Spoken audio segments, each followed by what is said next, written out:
All right, so let's go ahead and get started. Hi, everyone. Welcome. My name is Alex Tarantino. I'm the chair of the Education Committee for Preservation Delaware. I'm really excited to have you all here today. Just a few reminders before we get started and I introduce our speakers for this next session.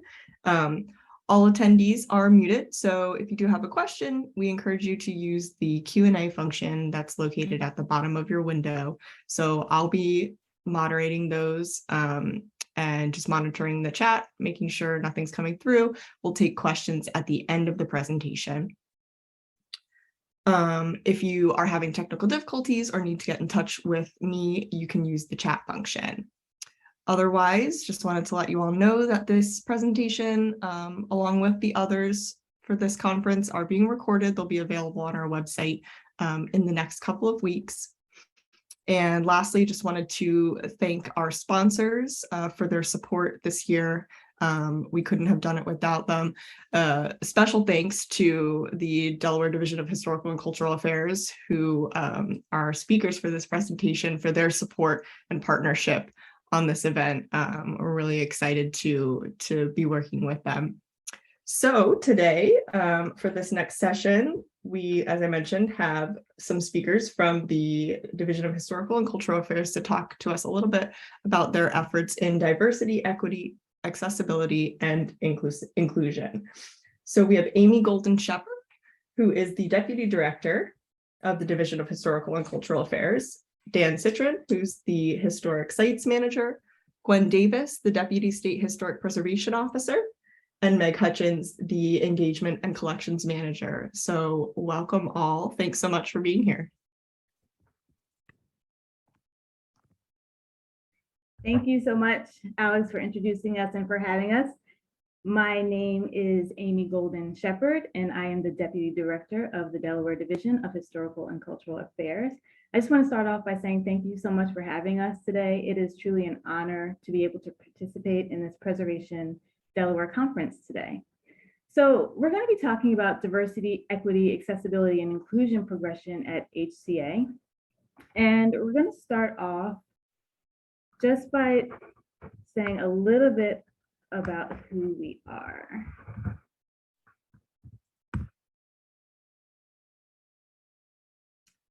Okay, so we're an agency of the state of Delaware, organized as a division within the Department of State.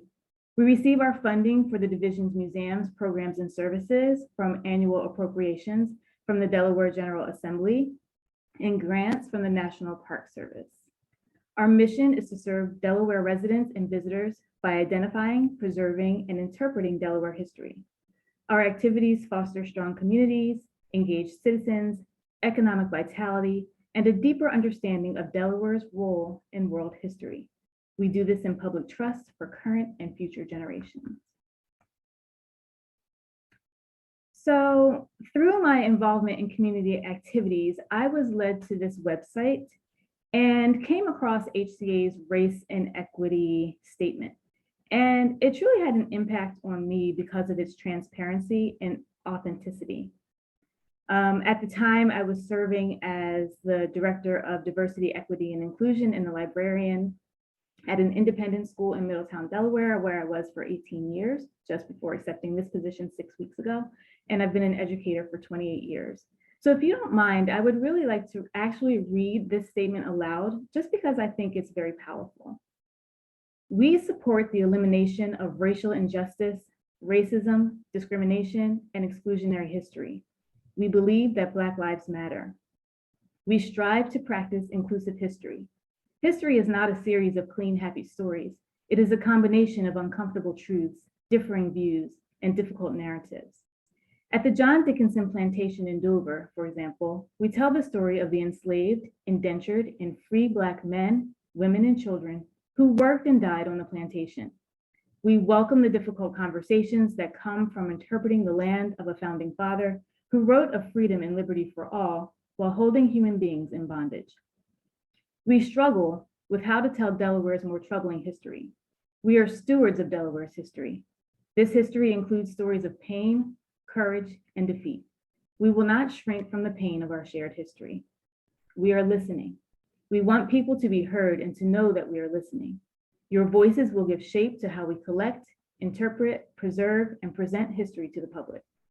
We need your help. We can't do this on our own. We want to be an active participant in the force for change in our communities. We are here. We will be undeterred in bringing forth diversity in our stories, and we want all voices to be heard.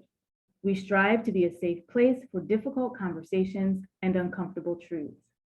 We promise to preserve and share Delaware history, commit to expanding the parameters of that history, and preserve the history of this movement for current and future generations. And I just found this statement as a Delawarean to be truly moving. And I really believed what they were saying, and I wanted to be a part of it. And through my community engagement, I met the director and deputy director at the time, and I was invited to do some DEAI consulting work with the division. And that started in the summer of 2021. And we decided to start with the strategic plan, and specifically our third goal and the third objective, to increase cultural competency of HCA staff and volunteers. And that's really where I stepped in and we began this work together. And it's one of the things that I think that the independent school world does really well. I received excellent training through the National Association of Independent Schools and some other organizations. And I just wanted to share what we were doing with teachers and faculty members, people doing their own individual work before they can start to do the work with students and families in the greater community. So we decided to start working on our own cultural competency. And that just means the skills needed to understand and interact with people whose identities are different from our own. And I really love this graphic because it shows that this work is cyclical. We never reach the end. We never become fully culturally competent individuals and we're done with it. No, we're all constantly working towards this. And it starts with an open attitude, just coming to the table ready to listen to learn instead of listening to respond, and to be vulnerable and willing to share who you are, who we are, and where we are in our journey. The next step is self-awareness. And this is where my talk is going to focus today, because this is the work that we have been doing for the past year, with recognizing who we are, how we show up in the world, and how we interact with others. The first activity that we did together was sharing our cultural stories. So what we did, I shared a prompt inviting each participant to come prepared to the Race and Equity Committee meeting, which was a committee of interested staff members. And we had a lot of people who were able to show up at that time, to come prepared with 4 or 5 minutes, just telling their colleagues who they are. But I asked them to use a particular lens of the intersection of their various identities, whichever identity they chose to share. So to write their story or to come prepared to tell their story through that lens. So for example, I tell my story through the lens of my racial identity. I identify as a mixed race Black woman, but to many people, I look very racially ambiguous. So growing up, I found myself in situations often where I was describing in great detail my racial background. I would say my dad is half Black, half Italian, and my mom, and I would go through these long explanations just in order to able to begin a conversation with people. So those experiences really shaped how I move through the world, how I see myself, and how I think other people see me. So this activity really benefited participants in many ways. So it gave every attendee a voice and an opportunity to share their own truths in the way that they wanted to share them. We got to practice our active listening skills. We built empathy and understanding about our colleagues' lived experiences.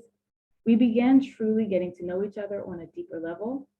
We challenged our assumptions and started to build a comfort level talking about race and identity, which I think is really, really important. And one of the resources I'd like to share with you is this book titled Tell Me Who You Are by Winona Gua and Priya Vulchi. It's a collection of stories of just people sharing who they are and sharing the intersection of their various identities. Next, so we spent, I would say, 2 or 3 sessions actually sharing stories, and people were given 4 or 5 minutes to share. And I would like to say at first, people were like, I can't talk straight for 4 minutes uninterrupted.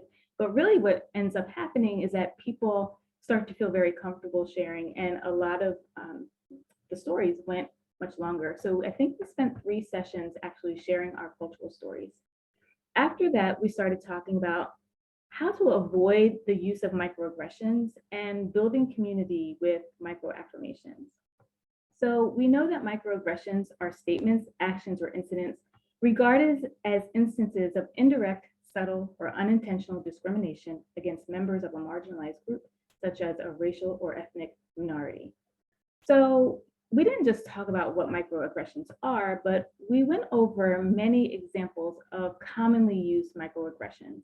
And then participants had the opportunity to share microaggressions that perhaps they are on the receiving end of often, or perhaps microaggressions that they've used unintentionally. Many people think that they're being funny or even complimentary, not realizing that some of the things that we say could be highly offensive to people. So I use the same example from the story I just shared. For me growing up, it was, "What are you?"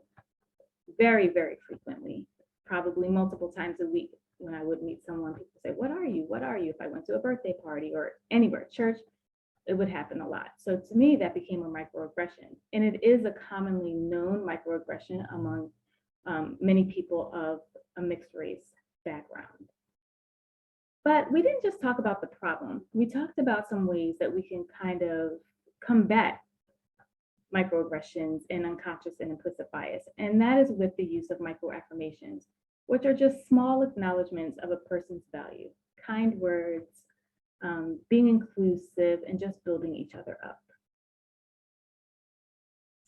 Next, we started talking about recognizing our implicit biases and our blind spots.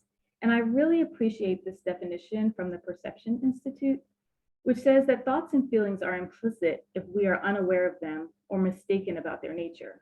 We have a bias when, rather than being neutral, we have a preference for or an aversion to a person or group of people. Thus, we use the term implicit bias to describe when we have attitudes towards people or associate stereotypes with them without our conscious knowledge. And this resource on the right, I really like. It's titled Blind Spot, The Hidden Biases of Good People.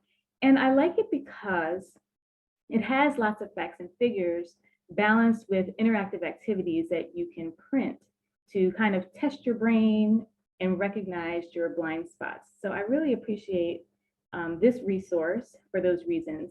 And we also engaged in Project Implicit from Harvard University, which is a battery of tests that you complete online, which also help you to recognize your biases.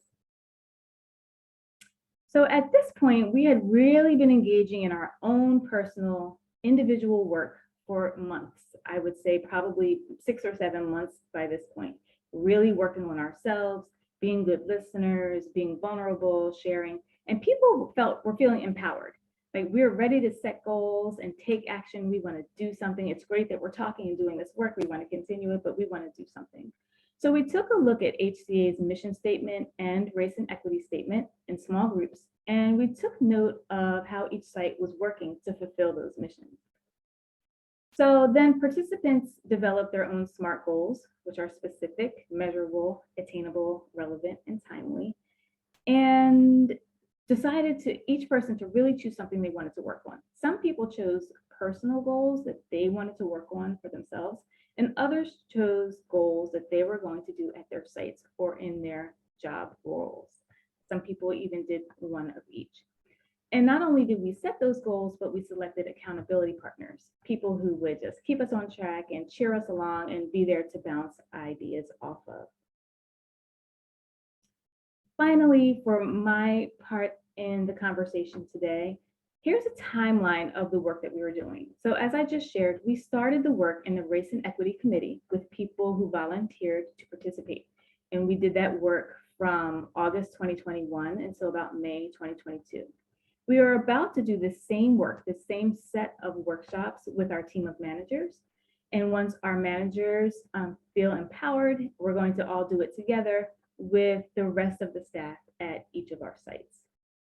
I included some recommended educational resources here. These are resources that I go to all the time that have really helped me throughout the years.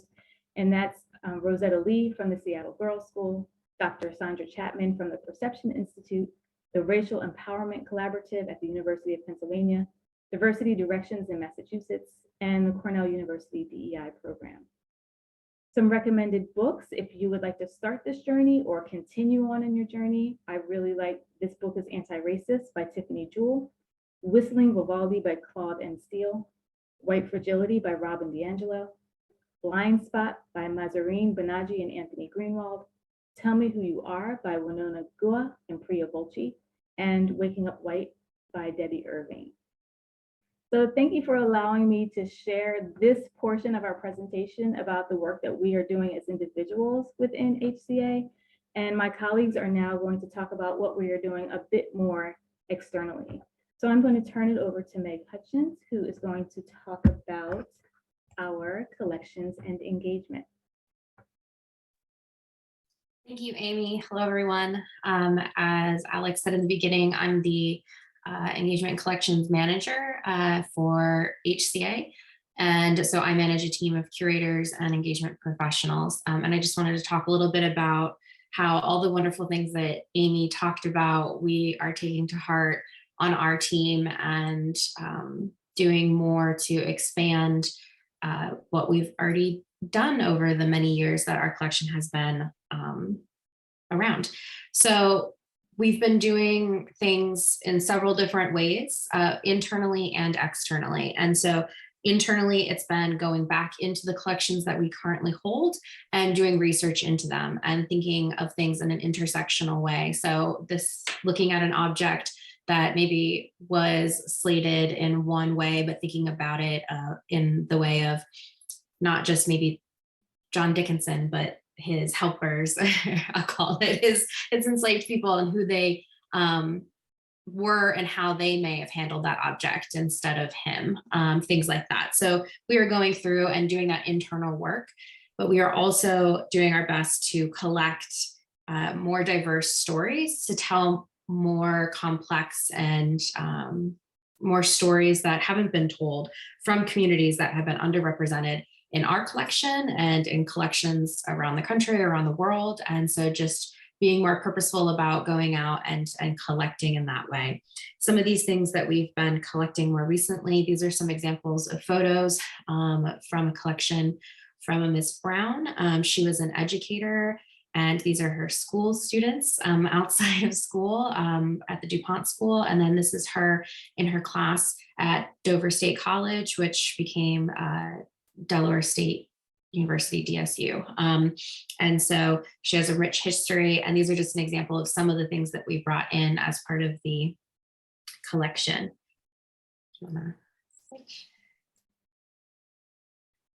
Other parts of the collection that we are working on is making sure that we are doing responsive collecting or rapid response collecting, and that really pushed forward a lot in 2020 and 2021 with COVID and social unrest with the murder of George Floyd, things like that.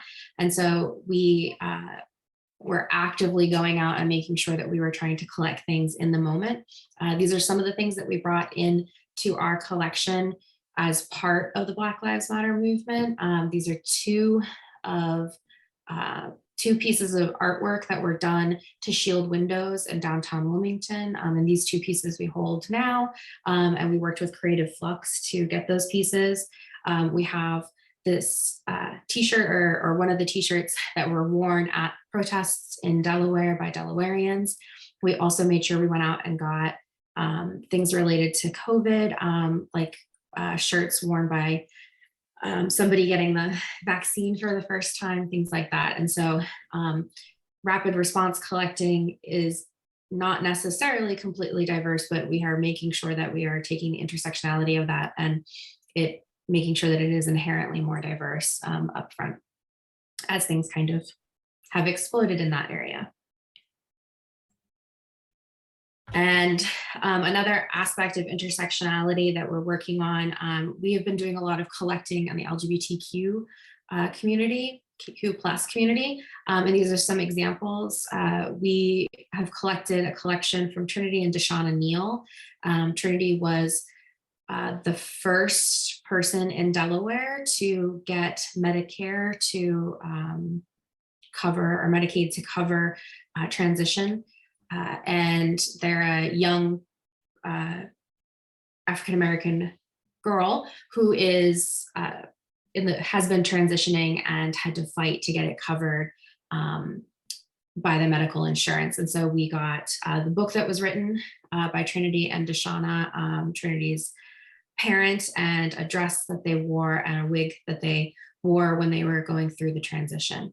We've also reached out to several of the LGBTQ out representatives that have taken office in 2020, and one of them is Marie Pinkney, and she gave us the outfit that she wore when she was sworn in, as well as some notes and a book that inspire her. We've stayed in contact and have continued to collect objects from her personal life and from her run and successful run for office. And so part of this is making sure that these stories are intersectional as well. So these are all people of color that are also part of the LGBTQ community. And so trying to show that everybody is not just one thing and they're not just the one story about them, they're a myriad of other things. And so as we go through this, keeping that in mind.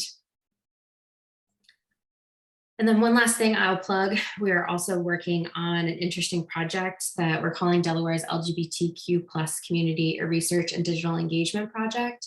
This is an attempt to do a complete context of the history of the queer community in Delaware and put it on an online resource.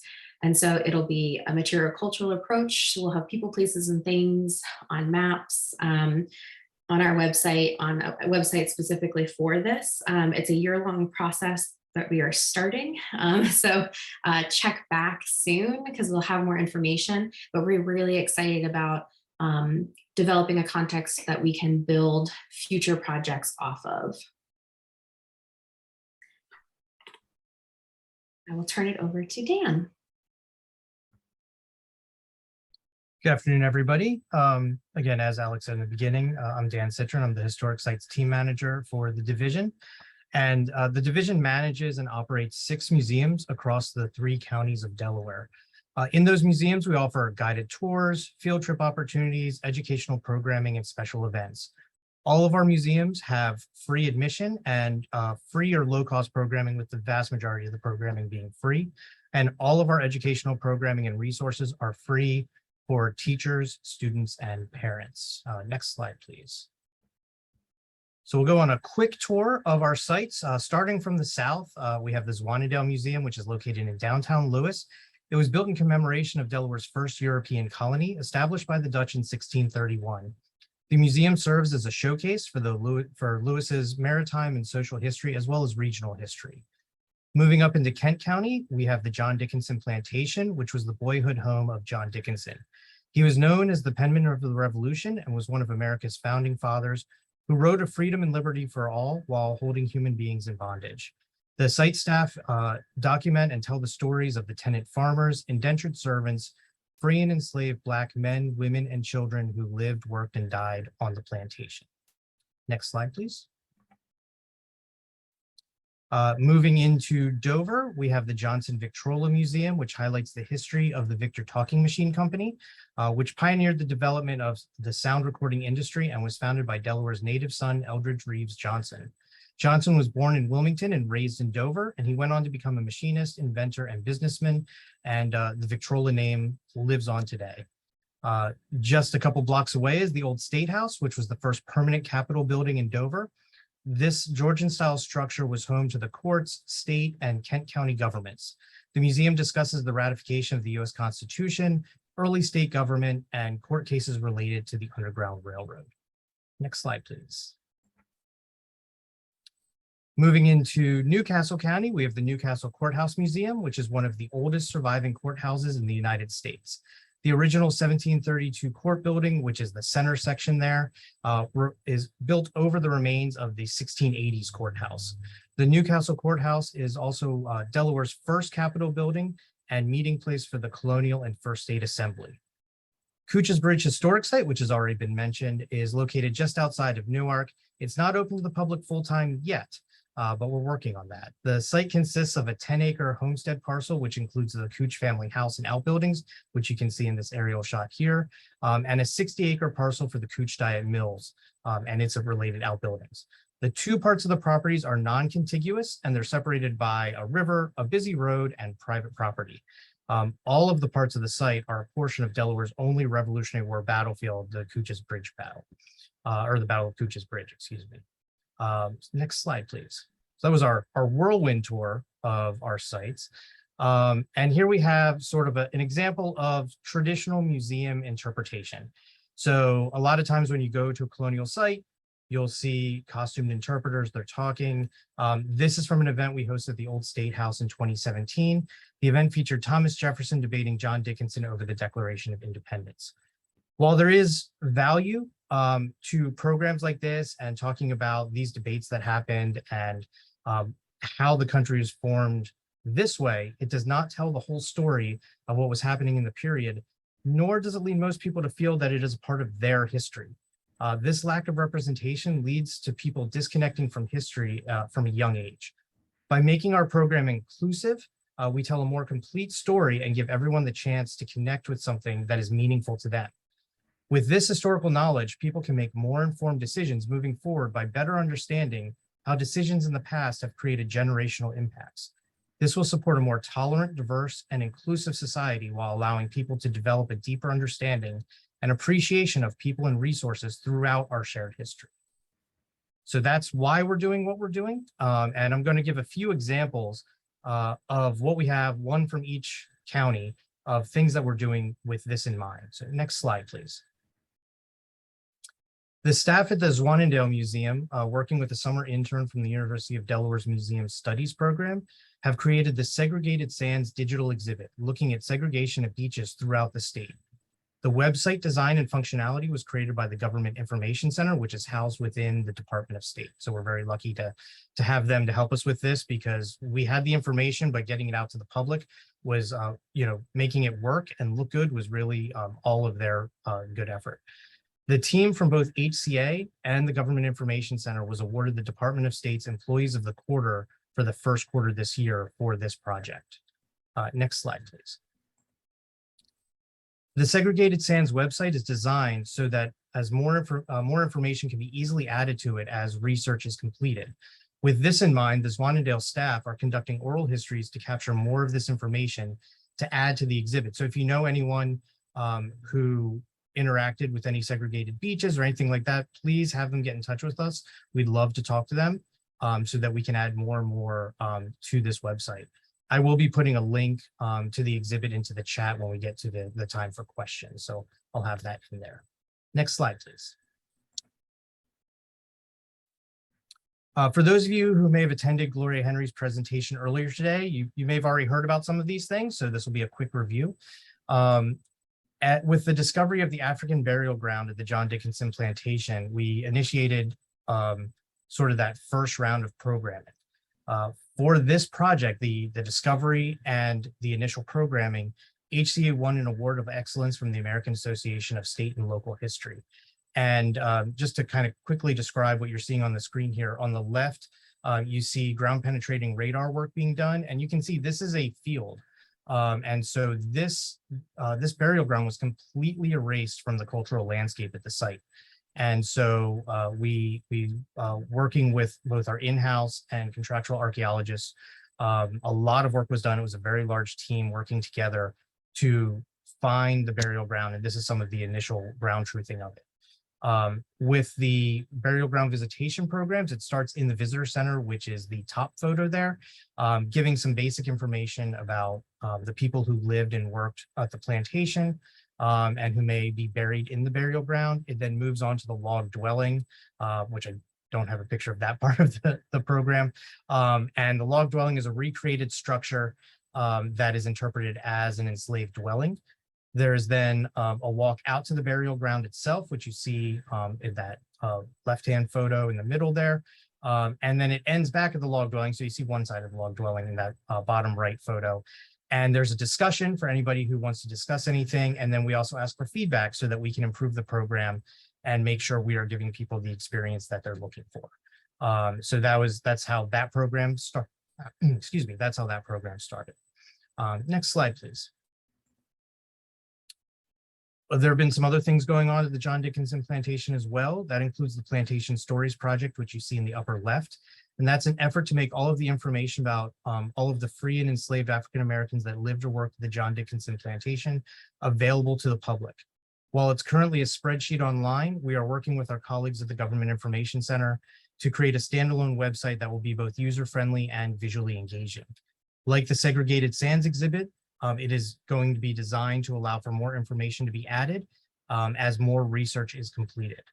The team responsible for the initial Plantation Stories project launch were not only recognized as the Department of State's Employees for the Year for 2021, but also received the Governor's Award for making this information available to the public. And while I'm very proud of the work we do, and I'm happy that our staff, our very hardworking staff, receives this recognition, I don't mention these awards to brag. It is important to note that these awards are a representation of the support we receive from all levels of the state government to do this important work. Another project that has been going on out there is we worked with a landscape architecture class from the University of Delaware, led by Anna Wick, to have the students create designs for an area of reflection for the site. This project was partially funded by a grant from the National Trust for Historic Preservation's Preservation Fund. The concept, which you see on the screen here, was created by Olivia Boone and is designed to allow for quiet reflection, for a quiet reflective space for visitors, volunteers, and staff to be able to process information that's presented at the site and to honor those who suffered. And this includes not just people who were enslaved, people who may be indentured, and also Native Americans who were forcibly removed from the land. Also, thanks in part to a grant from the National Trust for Historic Preservation's Jordan Fund, HCA is working with a consultant to train staff and start public meetings, and those will be in 2023, to create a descendant community for the site, or a descendant community group, I should say. This will be following the Engaging Descendant Communities rubric, which was developed by Montpelier and the National Trust. And so we're very excited about this project, and we are looking forward to creating a vibrant group that will partner with us moving forward as we do more interpretation at this site. Next slide, please. At the Hutchins Bridge Historic Site, HCA has hosted the University of Delaware's Museum Studies Historic Properties course. That was last spring.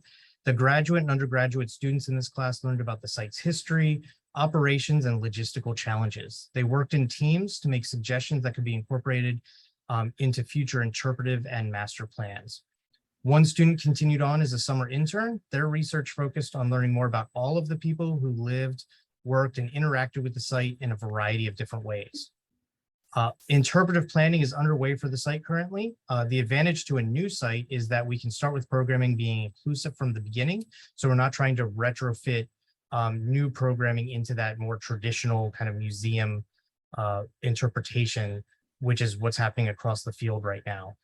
We do welcome your thoughts and hope you can join us for our final public workshop on Tuesday, October 25th. It's a virtual workshop from 6 to 8 p.m. More information can be found at our website, which is history.delaware.gov. And I will also put a registration link into the chat as well when we get to the question period. And if you want to learn more about Hutchins Bridge, because that was very, very brief mention of it, I hope you join us tomorrow night. And next slide, please. Also under the sites team is the division's curator of education, that is Verdi Lee, and she has led 2 years of the Diversity in Delaware History program, which is a professional development program for the Delaware State Education Association. Each year, there are 6 sessions per year. A third year of 6 episodes, for lack of a better term, is being planned for right now for 2023. This is done in conjunction with HCA staff from all of our sites, from our other teams, and with staff from partner organizations. This is in addition to numerous presentations that Verdi and other HCA staff do for the Delaware Social Studies Coalition and several school districts' social studies teachers. All of these presentations not only educate teachers about Delaware's history, but also let them know what resources are available to them from the museum community. I also want to thank Verdi for letting me modify some of her slides from some of these various presentations, so I wasn't starting from scratch for this presentation that I'm giving right now, so I really appreciated that. At this point, I am going to turn it over to Gwen Davis. Thank you.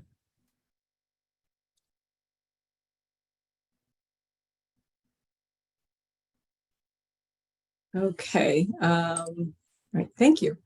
I'm Gwen Davis. I'm the Deputy State Historic Preservation Office and an archaeologist by trade. Just a little bit about the State Historic Preservation Office, the SHPO, which a term you might have heard throughout this day.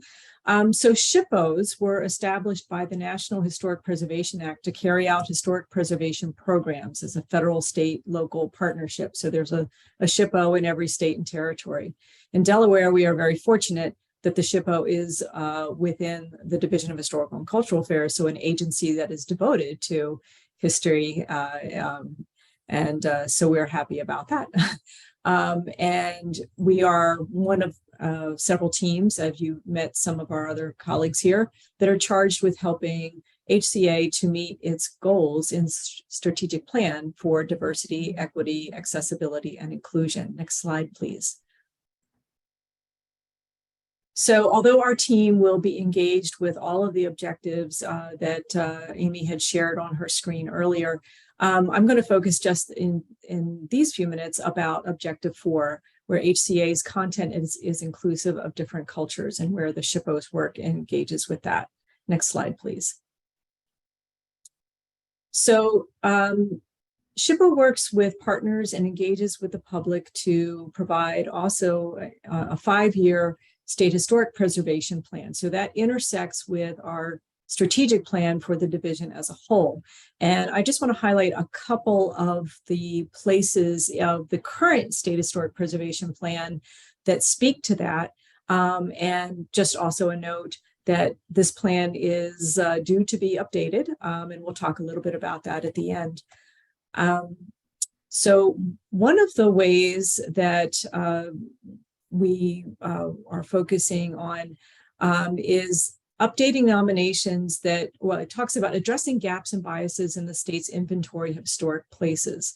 And one of the ways you can do that is to update nominations that do not meet current National Park Service standards. And by that, we could be talking about technical standards, or more important to this conversation today is missing areas of significance. So many of the early nominations, they were written in the 1970s. They were focused on high style buildings, very limited representation across our constituency. So updating nominations to tell a fuller story is very important. And we are, just FYI, talking with the National Park Service about the potential for updating the National Historic Landmark nomination for John Dickinson. We also want to prioritize survey and National Register nominations of underrepresented communities or property types. Next slide, please.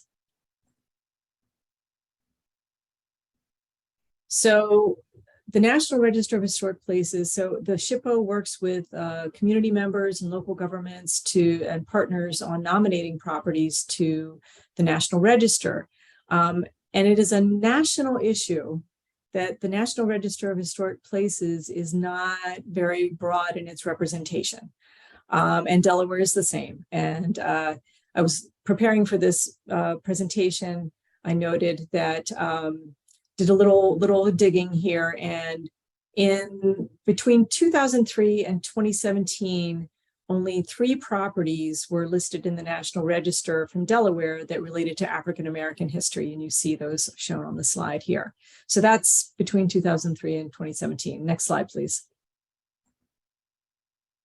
Just in the last 3 years, with the same number, 3 have been listed just within the last 3 years. So we so we're really trying to step up those efforts again, depending on people coming forward saying that they want their property listed on the National Register. We're trending in the right direction, but there's still a lot of work to do, and not just on African American history. There's still a lot of missing properties associated with other communities. There have not been any recent listings related to Native American properties or sites. We have no listings in the National Register for LGBTQ plus properties. We're hoping that Meg's work she spoke of earlier may assist with that. And that within these communities, we need broader representation of property types. For example, most of the African American related listings have been focused on churches and schools, which is understandable, but there's a lot more to our history than those things. And Hickman Row that I showed on the previous slide is like one of the few that talks about where people were living and where they were working. So next slide, please. So cultural resource survey is also one way that we can identify properties that may be eligible for listing in the National Register. And we had the good fortune of working both with Preservation Delaware, Inc. and with the University of Delaware Center for Historic Architecture and Design on projects relating to the DuPont schools. And I just wanted to mention, so the architectural survey of the 90-some schools that were originally built for Native American, African American students, the report has been finalized. It identified a number of buildings that are still standing that we may pursue listing in the National Register. But then that's great, but let's share that information with everybody too. So we're also working on a story map that will be published on our website and the university's website, that you'll be able to click on a point and bring up more information about the resource, whether it's still standing or not. And also as soon as we've figured out some technical issues, we are also hoping to link in the oral histories that were conducted as part of a adjacent project by Preservation Delaware, Inc. for 6 of these schools. They interviewed some 20 people, and we are hoping to get that linked in. So look forward to that.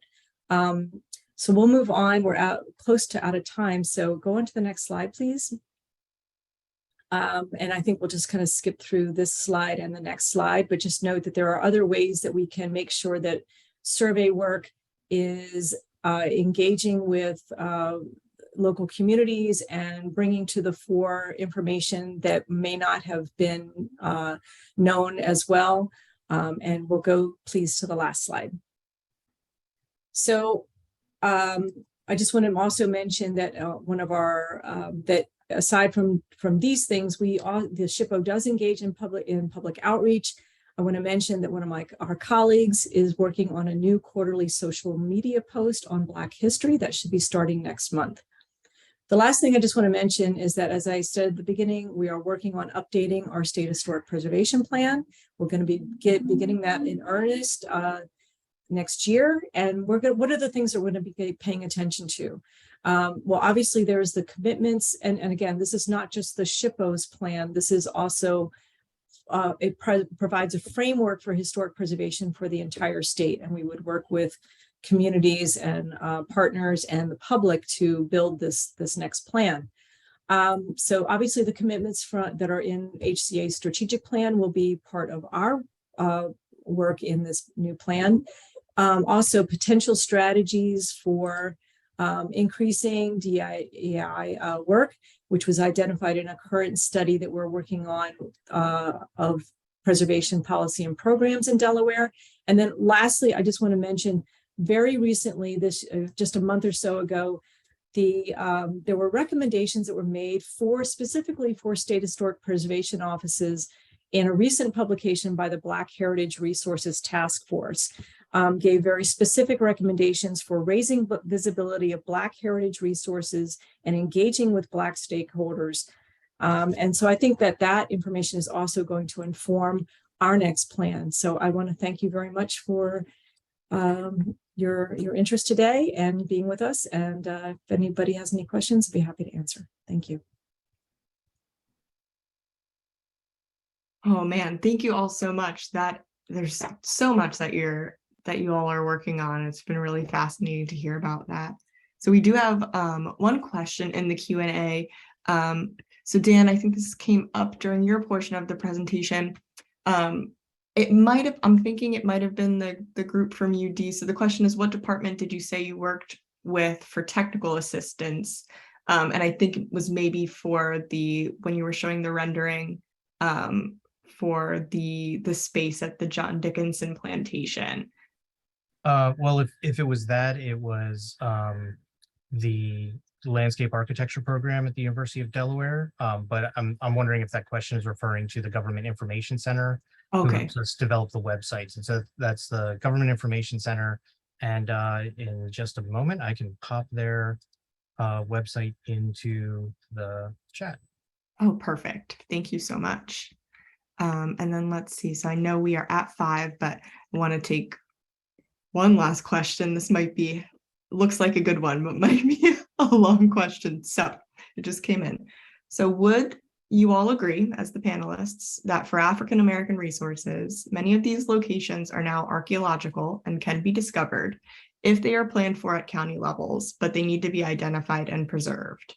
The locations of enslaved labor quarters or buildings, for example, may no longer be standing, but will have archaeological signatures that developers, county and municipal planners, and preservation professionals could identify.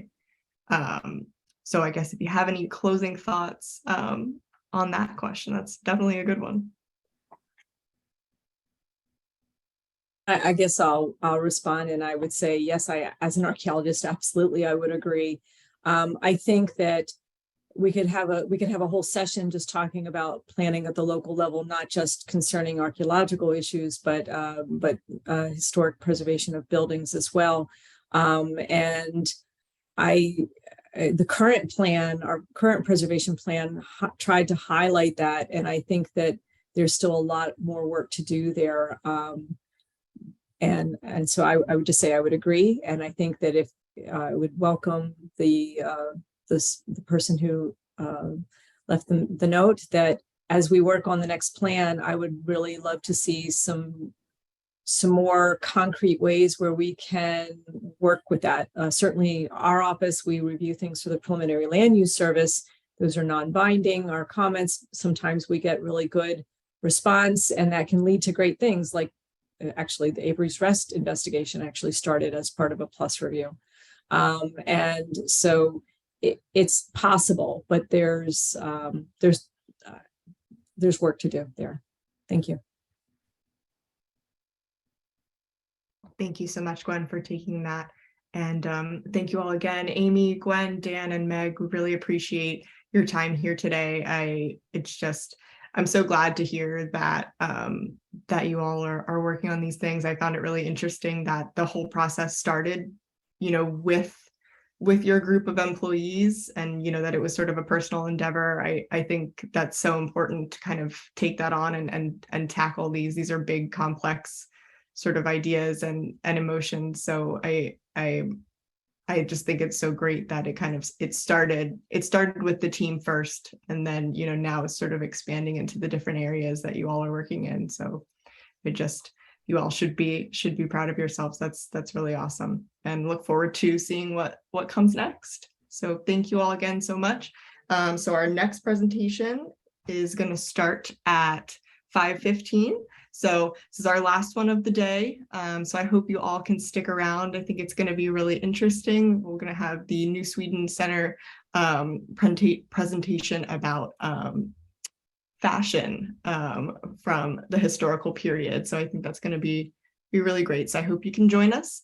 We're going to close the Zoom room to get our next speakers queued up, but you can join us at 5:15 with the same link that you used to access this presentation. And again, thank you so much to our speakers today, to our sponsors, and to our attendees, and we hope to see you soon. Thank you, Alex. Thank you. Alex. Thank you all.